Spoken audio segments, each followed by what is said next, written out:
Tapos na kami magsimba. Pauwi na kami ng bahay. Ayun. Dito na kami guys sa labas. Oh, maraming nagbebenta ng sampagita. Ayun.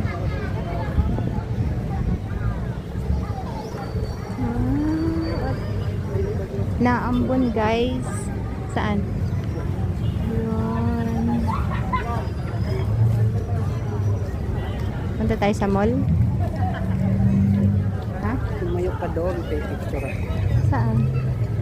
Picturean mo ako? Sige, wait lang. Kayo mag-ano tayo. Mag-videos muna.